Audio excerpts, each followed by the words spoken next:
Alright, out of all of these characters in fiction, which ones would you train with? No, I'm not training with Goku, bro. I just gotta keep it 100. He damn near almost killed his own son. I don't think he would care about if he killed me. Honestly, yeah, I think I would train with Master Splinter because, like, you gotta imagine how hard it is to train 4 random ass turtles, bro. Like, he had a lot of patience. No, I'm not training with All Might, bro, because if I don't get one for all, it might not even be worth it. Deku was BS and pulling trash all summer. Saitama is the one training I would go bald for, yes.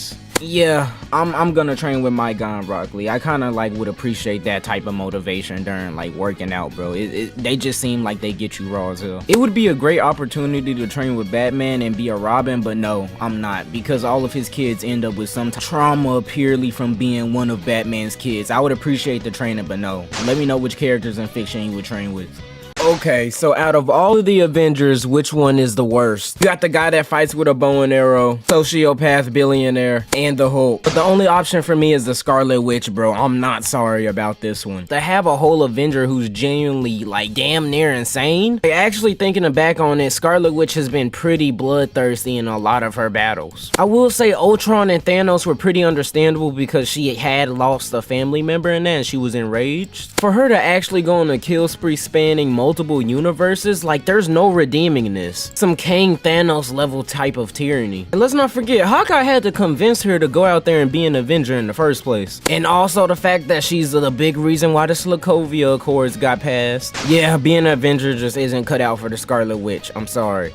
Alright, the new protagonist for the new JoJo's part has finally come out, and his name is JoJo, whatever you want to call it. And honestly, I think this may be one of my favorite JoJo's protagonists. Bro is all about becoming as rich as he possibly can, even if he has to sell some mysterious substances in order to do so. Staying November Rain from JoJo is raw as hell. From what I can tell so far, JoJo is able to drop like pellets on you and damn near one-shot you. And bro doesn't care who you are. He will talk his crap while beating you up. He's just trying to come up. A large amount of his philosophy kind of lies in the idea of social mechanisms and how being just an overall cool kind of person can get you pretty far. You can tell he's more of a recent protagonist because they even mention COVID offhandedly. He just has a lot of that younger teen swagger with it. Overall, I can see JoJo being one of my favorite JoJo's protagonists though. He's just way too cool. You know how you feel about the new JoJo though? Okay, so out of all of the Ninja Turtles, which one is the best? Alright, so no BS, we all know it's Michelangelo, right? First of all, my goat easily has the best color. Orange is an amazing color to have on. I'm a pizza, I can say it myself. And he has the most personality out of all of his brothers, bro. He's easily the most entertaining and the most fun to watch on screen. Second, did y'all realize that my boy was given the hardest weapon out of all of his brothers to use and master because of the fact that he had just the best, most innate talent for ninjutsu? The Last Ronin story alone makes my boy GOAT. He clutched up for all of his brothers after they all got smoked before him, by the way. And if bro for real took his training serious, let's stop acting like Mikey wouldn't put up some numbers on that board, man. Mikey is the best Ninja Turtle out of all of them. Okay, so out of all of these, which anime ability / power is the most broken? I'm taking out Talk No Jutsu because it's way too OP. Every enemy loses to it. And I don't know what the Almighty does, so I beg y'all not to spoil me on Bleach. The only one that's definitive for me is Golden Experience Requiem from JoJo's Part 5. His Requiem is activated on the stand. He has Return to Zero, which is basically anything, everything, no matter how you do it, and if you want to do it, it will return to zero and it will be completely just erased from existence. If you get killed by this stand, you'll be stuck in a new reality, basically repeating your death over and over forever. Giorno took his intro back and put this man in an intro hell. There was genuinely nothing he could do. Which ability do you think was too overpowered? Alright, with the new DC stuff out, what are your chances of survival if you were a villain and these DC heroes tried to catch you? 8 out of 10, because if I was living in the DC universe, I would definitely keep some kryptonite in my back pocket waiting for Superman to show up, not gonna lie. Wonder Woman is a 5 out of 10. She has no known weaknesses that I can really think of, and I know that like the Amazons be on that. Like they be ready to chop somebody's head off, bro. I don't want no parts. I'm not even gonna flex for y'all and act like I could be Batman here, bro. It's a 0 out of 10. He beats up people and then says now talk for just jaywalking. Like I don't want that. 2 out of 10 for the Flash, because unless he just captures me, I don't know what I could do against somebody that literally moves in light speed. Aquaman is a 10 out of 10 because I genuinely don't know why I would be like committing crimes in the ocean. 10 out of 10 for Martian Manhunter. Honestly, for me, he's the easiest one because of the fact that he's scared of fire. Like, and this last one is 7 out of 10 because I feel like if I get Shazam to turn back into a kid, bro, then I could probably jump him and beat his ass. Like, bro would honestly get smoked by me. Subscribe and let me know which DC heroes you think you could survive. Alright, out of any anime universe to exist, which one would you live in? People don't speak on it enough, but I'm moving to the Soul Eater universe and becoming raw raw as hell. Meisters and weapons power system is raw as hell. Your best friend slash girlfriend or whatever gets to be your partner in crime, and y'all get to go crazy with each other. It's pretty cool because your partner who's the weapon or whatever can come in many different forms, like a gun, some gauntlets, death scythes, whatever they end up being. While if your chemistry isn't on point, you're probably gonna be getting your ass kicked when that soul resonance happens and y'all are exactly in sync. Damn, they're probably one of the rawest people on the battlefield. So your partners, dating, boyfriend and girlfriend, gotta be a sound soul within a sound mind, or else this just ain't working out. I'm living in the Soul Eater universe. Alright, out of all of these anime MCs, who would be the most terrifying slash worst as a villain? Honestly, I would say Deku, but he's just not about it enough, bro. He cares way too much about being a hero, and it's one of them things. He was only a vigilante for what, 2 weeks? And someone pointed out that Luffy to an extent is damn near already a villain in his series, because in their world, pirates are kind of bad people. So honestly, for this one, I gotta go with Ichigo. His existence alone is one of the most terrifying things in his universe. This is spoilers, but this man is actually a Soul Reaper and a Quincy combined. Ichigo's progress in Bleach is so insane because once you remember how old the rest of the Soul Reapers are, Ichigo achieved the same level of powers as them, if not higher, with a fraction of the lifespan. They was begging this man to save the Soul Society. Now imagine if you said screw it all and I'ma destroy it. Wouldn't be surprised if Ichigo's able to solo his verse by the end of the series. Let me know who you think would be the most terrifying as a villain. Alright, I've been sitting on this one for years. We need to talk about what actually happened to Kid Flash and Young Justice. So if you're a fan of The Flash, right, you know it goes Jay, Barry, Wally, and then Impulse, and then Wallace. In order for that transition between Barry and Wally to happen, one of them has to disappear, because in Crisis on Infinite Earth, Barry has to sacrifice himself and Wally has to go from being Kid Flash to The Flash. Turns out Barry didn't sacrifice himself though, and he was actually just in the Speed Force running around. And closer to Barry, right, Wally ends up disappearing also, and he comes back from the Speed Force and he ended up just running around also. But when Kid Flash dies in Young Justice, right, we don't see a body, we don't see nothing really happen to him. We see him run so fast that he ends up disappearing. I know the creators of Young Justice said there's no Speed Force, blah say blah say blah, but they're in the DC universe. The Speed Force just hasn't been discovered at this point yet. What I'm saying is Wally isn't dead, he's just in the Speed Force like he usually is in the comics. Okay, out of all of these, which anime sucks to live in? Tokyo Ghoul, you basically got vampires that straight up eat people running around on the low key. Demon Slayer is just as bad, except you could probably master elemental effect and start fighting with them. But out of all of these, I undeniably have to say JoJo's. Listen, having a stand is all fun and games until you encounter another more complicated stand user to fight. Like Jolene, whose stand is dead ass just her stand being made out of strings. Having a cool power that's a stand goes out of the window once you run into another stand user who has a way more hack stand. And yeah, you may say you want a strong stand, but 9 times out of 10 your power is randomized, so you just may get cooked. What do you do if you run into somebody whose stand is dead ass just a black hole to consume you? Or they can erase segments of time like it's editing. The world. Having a stand is just not worth your time. It's literally mental gymnastics, and if you lose, it's death. Okay, out of all of the MCU movies, be honest, which one is the worst? Alright, the stands are gonna hate me for this one, but I can't lie, it's Black Widow. Alright, so for me, this movie just came out at a very awkward time. Black Widow was already dead, supposed to be taking place after Civil War, but by the time the movie comes out, we're way past that saga already. Like, I'll say overall, it's just a nice film to see Black Widow do some more stuff, but the main villain of the film that people were hyped for got butchered, and his name was Taskmaster. Bro went from looking genuinely terrifying to a robot. Like, it was a huge downgrade. And yes, I do get it was to introduce the sister and all of that, the successor of Black Widow. It just really feels like they held on to this movie way too long. We really just here for one post-credit scene and one character introduction, for real, for real.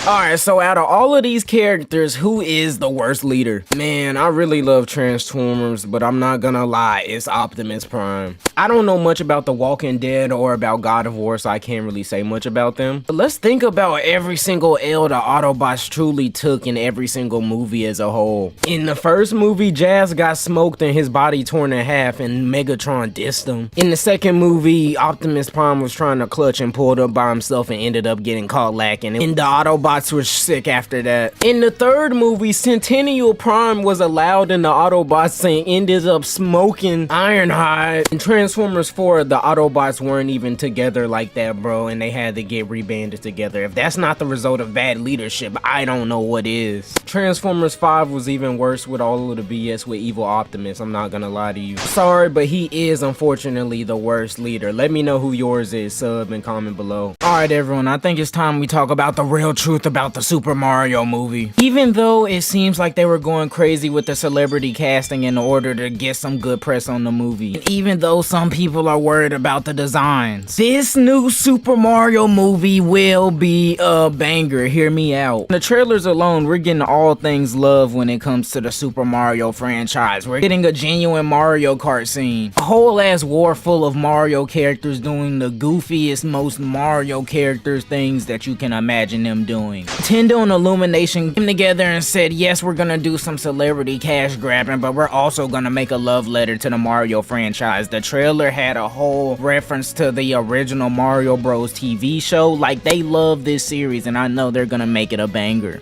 The real truth about Vigilante Deku is that while he's one of the rawest, coolest, and maybe some of y'all's favorite form of Deku, he's extremely down bad. Like, I promise most of you probably wouldn't even want to come within 5 feet of Vigilante Deku. This man does not shower. Like, y'all don't get it. Deku was trying to be a crash dummy. This man did not actually care about doing anything other than throwing hands, and it was gonna probably lead to his downfall. He hadn't eaten, he was spamming his powers, and he genuinely thought that he could stand a chance against All For One and Shigaraki by himself in this state. So while Deku probably felt like he was at his strongest, he was definitely at his weakest mentally. So that is... Okay, so the new trailer for the Flash movie just came out, and even though the actor for the movie is one of the most controversial people, and we don't even gotta get into all of that, this may be one of the best superhero films to ever drop. The action looks good, we got multiple Batmans all putting in work in their own ways. Got some Superman conflict with the new Supergirl, and she's gonna be facing off against Zod and all of that BS going on. We're dealing with a huge Flashpoint story in the background. Even though it may not be the Flash story that we all wanted, this may end up being one of the best superhero ensemble films that I've seen in a very long time. Michael Keaton is back. He looks better than ever. The Flash movie will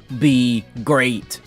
Would you believe me if I told you one of the best crime fighting teams in fiction were turtles that are also mutants, that are also ninjas, and they're teenagers? You would probably think I was on drugs, but their master is a giant rat, and they all love to eat pizza together in the sewer. They represent brotherhood better than 90% of all fiction, and they look raw as hell doing it. Alright, out of this whole list, who was the most feared in anime? Gojo, when he was born, he genuinely reset the entire balance of his whole verse. That's definitely something. Zeno pulled up and did the biggest feat in Dragon Ball like it was nothing. Out of all of these options, I gotta go with one of the most feared people in fiction, Madara Uchiha. Obito changing his name to Madara and telling people that that's who he was enough to have so many people shook just by hearing the name alone. Mind you, it's multiple generations removed from when people actually think Madara was alive. Then when bro showed up on the battlefield without even being in full power, he had the whole entire ninja forces scared to even run up and fight him when it was like 100 against one person. Actually make that a few thousand. Talk about characters soloing their own verse. Madara was damn near doing it before Kaguya called him lacking. Let me know who you think is the most feared in anime and sub down below. Alright, so out of all of these anime MCs, who has the best goal? Asta wants to be the Wizard King for all equality. Naruto wants to be Hokage so he's respected as a ninja and loved by everyone. Luffy wants to achieve a goal that no other pirate has ever achieved. All of them good, but I'm going with the Chainsaw Man. It's the most motivational and the most real. Listen, all throughout Chainsaw Man, Denji struggled with his idea of his own self-worth. Through being manipulated by women, being hated by his own family, and just being an overall dejected person in life. But through being the Chainsaw Man, he discovered it's okay to be selfish, it's okay to want something for yourself, even if it's something as simple as wanting to be the Chainsaw Man and being the most popular person around. It's more than being respected, but it's about knowing that you deserve your very own self-worth. Chainsaw Man is raw as hell. Let me know which anime MC goal is the best one for you. Alright, out of all of the elements in Avatar, which one is the best? Alright, I've been standing on this one for months, but I've been telling y'all I would be an airbender all day. First of all, as an airbender, you genuinely get to fly, bro. You know how useful of a technique that is in the Avatar world? While a lot of people may mention that they got smoked, it was a whole sneak attack in the first place, so I really don't count it. We've seen on examples like Tenzin's kids and Zahir that airbenders on equal footing are one of the most free-flowing and dangerous fighters because they're simply going with the flow. They truly are connected with the wind in all sorts of ways. Bro damn near used the wind as his sort of spider sense. And high key, the tattoos do look raw as hell. I think I would actually rock them. I would definitely roll around on a little air scooter or something like that. Which element in Avatar do you think is the best?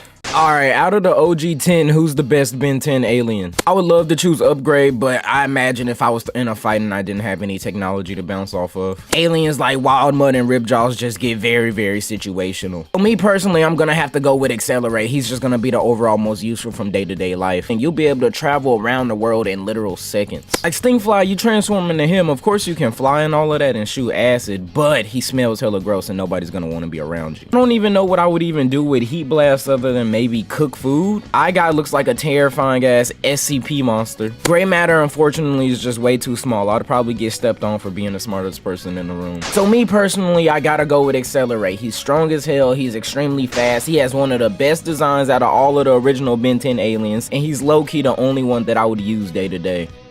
This is dead ass what the lettuce looks like on a McChicken from McDonald's. Bro looks so slumped. 90s cartoon designs are just crazy because why was she just this caked up for no reason? Do y'all remember when Yuji from Yu-Gi-Oh and Hank from King of the Hill both met up and linked up together in the multiverse? Someone needs to see what these school nurses were putting in those ice packs. It felt like a real life sensu bean. If every person you end up wanting to be with is ginger, it's not because of you, it's because of the cartoons you watched. My boy Flash was just trying to get a date by flexing he was the fastest man alive. Then she had to cook him and say, then that's why you probably can't get any dates for real. If you know, you know. Also, all of you that didn't get puppies as kids, make sure you deny your parents' grandchildren. It's only fair. Scooby-Doo is a very simple formula to follow. You got their leader, their nerd, a diva, with a possible stoner and a dog. And they all go and solve mysteries together. And every time that formula ends up working over many different genres, movies, and art styles. But some way, somehow, the Velma show couldn't get that right. Okay, so we all know about Rock Lee's Drunken Fist, one of the rawest forms of Rock Lee possible. What I didn't know is that it's based off of a real life fighting style, which is Drunken Boxing, which is a Chinese martial art. The description of Drunken Boxing is dead ass like Rock Lee's Drunken Fist. You're supposed to use a lot of locking, dodging, feinting, ground and aerial fighting and all of that in order to basically confuse your opponent on what you're about to do next. But you don't have to be drunk like Rock Lee to actually do it for real. Honestly, out of anybody being able to do this, it makes the most sense it being Rock Lee. Bro's body is so used to taijutsu that even if he's not fully mentally coherent, he would do things like even being able to still fight. Even though he wasn't drunk, it's something like the fact that he was even able to still fight against Gara when he was completely obliterated physically. Bro's mentality just wants to throw hands. Let me know if you like Rock Lee's drunken fighting style below. Okay, no one expected a group of Lego ninjas with elemental powers to be one of the rawest family groups in fiction, with layers of lore that would make you truly understand how powerful these ninjas are. In a damn near decade-long debate about who should have been Green Ninja. Ninjago is one of the rawest series that we've ever gotten and extremely slept on. Okay, I don't know if y'all saw this, but they said a couple days ago they're making a How to Train Your Dragon live action. And wholeheartedly, I think I'm gonna give it a chance. And I know Toothless is gonna look a little goofy being in live action, bro. Like he was originally made to be 3D.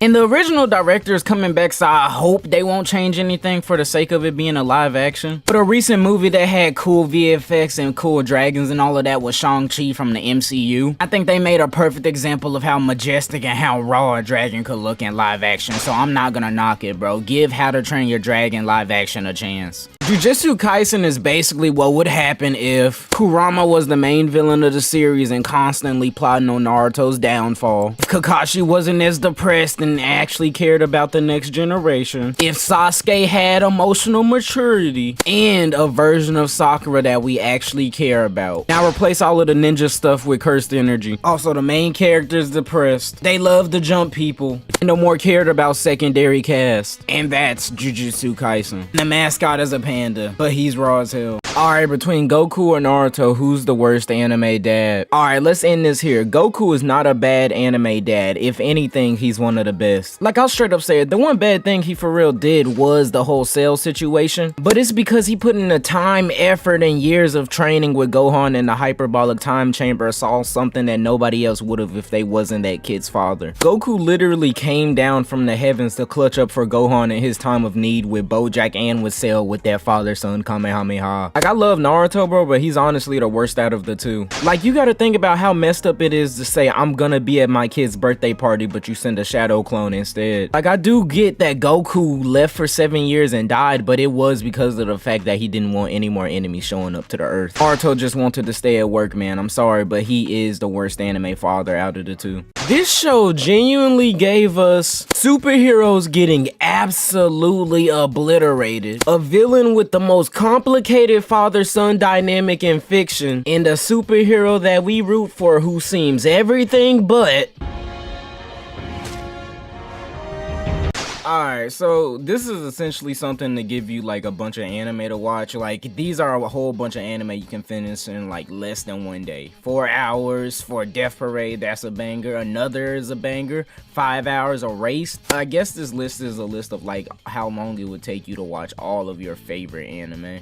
Finishing Jujutsu Kaisen in 1 full day though, that's not bad. That's not bad. I thought it was way longer than that. Kill la Kill, 9 hours, good waste of your time. Toradora is a good like 25 episode anime. I think it's definitely worth sitting through. Demon Slayer is 12 hours, including the movie, including all 26 episodes. Okay, it doesn't include like season 2. All of Attack on Titan, all 75 episodes and 4 seasons, that's a lie. I don't believe you can watch 4 seasons in 1 day. 85 episodes, that sounds like a lot. Like, you will genuinely be up hella long. Okay, see, this is cap. I don't think you can catch up on One Piece in 18 days. Let me know which anime that you would watch though. Alright, since one of our first introductions to Boruto as a character, we've finally gotten explained why his eye has been cut. And the way it happened just certified Boruto as a raw-ass anime MC. On the manga recently, Kawaki finally started tweaking out. Found out with Boruto along with the rest of the gang that he caught Naruto lacking and sent him to a dimension. He's imprisoned and Boruto can do nothing about it. Boruto gets mad as hell and tries to pull up and run the ones with Kawaki. Low-key getting smashed on. Sarada, thinking she can protect Boruto, tries to get in front of him and stop Kawaki from going any further. Bro shows no hesitation and he pulls out his karma arm to basically try and kill Sarada. Boruto gets up and jumps in the way, and then he ends up getting his eye cut instead of Sarada. Actually just clutched up big time and saved the entire Uchiha lineage. Low-key, this seems like it was supposed to happen because Momoshiki was happy as hell when he saw his eye was cut. Boruto's finally at that stage where nobody has to clown him for being filler anymore. Subscribe and let me know if you're hyped as hell for what's coming next in Boruto. Hogwarts Legacy is quite literally GTA for Harry Potter fans. Anything that happened in Harry Potter, you can do it, especially like becoming evil. This game low-key re-sparked the beefs between every single class in Harry Potter. If you're not a Slytherin, I low-key can't be rocking with you. Even though the game is controversial for its own reasons, I feel like it's the best Harry Potter game that you're ever gonna get, bro. If you really want to live out your Harry Potter fantasies, then yes, go ahead and tap into Hogwarts Legacy. Alright, these are some of the cartoons that low-key carried our childhood, but I don't think a lot of people talk about them enough. LT Grey was a big one for me, bro. Before the MCU, we had a superhero who spun his belt and was like based off of a tiger. His powers were raw as hell. They were like these ghost tiger sort of powers, and he had claws that came out and all of that, and he was never afraid to run the ones with any of his enemies. Why don't people talk about fish hooks anymore? Like, it had a raw ass intro and it made me want to be in high school hella bad. It was pretty fire. The animation was always on point, and I think it's low-key hella bingeable. In honor of the Velma show, I gotta talk about Scooby-Doo Mystery Inc. Like, the amount of plot and care that went into a Scooby-Doo story, I didn't expect it would come out of this show. They all had relationship drama. Yes, even Scooby. And why does nobody ever bring up Code Lyoko, bro? The intro was amazing. It was a French anime that used to switch from anime to 3D animation. All the characters had transformations and raw ass fights, and I just wish more people talked about it, bro. It was hella slept on. Let me know which cartoons carried your childhood. Okay, let's be honest. We walked into Ant-Man and the Wasp Quantumania looking for Kang, but we walked out with a new respect for Ant-Man and him being able to take on one of the rawest villains in comics. A realization that the future of the MCU is gonna be bigger than we think it is. This multiversal war is finna be insane. And a complicated relationship between the Wasp and the original Ant-Man that we didn't ask for. Overall, Kang was raw as hell, and I think he's gonna start cooking the rest of the Avengers in the MCU from now on. Nah, bro, we gotta start talking about every single anime protagonist, cause when I was 15, I wished I was built like this. Deadass though, does anyone in the comments actually know why they're called Bleach? Like, I get their Death Shinigamis and all of that, but I don't get how that connects to to Bleach. All One Piece fans need to answer and let us know what they're gonna do if they find out the One Piece is the power of friendship. It would be tragic, but I can't lie, I would find that outcome hilarious. If you didn't think the smell of gas was good at least once, you're probably not an actual human, bro. This post is insane. I already know the Ace and Rengoku fans are gonna be fueling in the comments. They're gonna have a whole lot to talk about after seeing this image. Also, go support the artist. And finally, we got Jolene flipping you off in every single style. Let me know which way is the best way to flip someone off in the comments.